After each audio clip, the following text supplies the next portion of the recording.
lelaki ni dia seorang yang pemurah. Sebab bila satu tim atau satu coach memerlukan bantuan, dia inilah yang akan membantu. Tahu tak? Manchester United, kendalian Amorim, datang ke Anfield, menang 2-1. Dia kata, come on, nah, aku tolong kau. Aku tolong hang nanti tolong aku. Tapi masalahnya lepas tu kan dah tukar Michael Carrick. Lepas tu, Igor Tudor yang bertahan beberapa bulan. Arne Slot melihat kepada Igor Tudor dan berkata, jangan risau Igor, aku pasti akan membantu. Aku akan pastikan tim aku memberikan kamu satu mata. Dan peluang lebih besar kepada Spurs untuk memenangi perlawanan tu sebenarnya. Leeds, Sunderland, semua datang ke Liverpool dan pulang dengan mata. Chelsea, kekalahan 6 perlawanan berturut-turut. Jadi tim bantai, tim banter. Dia duduk dalam sekali dalam gua.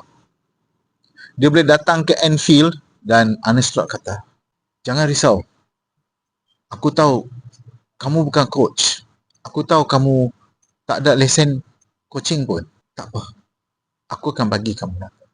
Dan dia bagi satu mata. Jadi Chelsea pulang dengan satu mata. Apa mungkin kata, come on lah.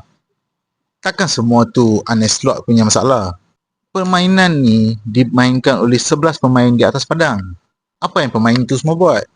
Permainan memang dimainkan oleh 11 pemain di atas padang. Yang mana perlu di-coach, dibimbing, ditetapkan taktik, diterapkan nilai mentaliti yang tinggi untuk berlawan habis-habisan untuk menang. Yang mana Arne Slot tak mampu buat. Rio Anggamoa dikeluarkan pada minit ke-65. Masa Rio disubstitute. Ditukar dengan Isak. Bu tu bukan untuk Rio, bukan untuk Isak. Bu itu adalah untuk Arne Slot. Yang mana bu itu juga berbunyi sekitar stadium selepas habis perlawanan. So apa yang FSG kena buat? Kita sebagai peminat kan meminta supaya digantikan coach yang baru. Lama dah kita bunyi. Kita maksudnya international fans luar dari Liverpool. Hari ni, actually masa Spurs punya game pun, dia pabu dah.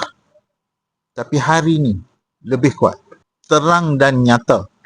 Arne Slot tak mungkin dapat buat apa-apa dengan tim ni. Like, comment, subscribe. Bye.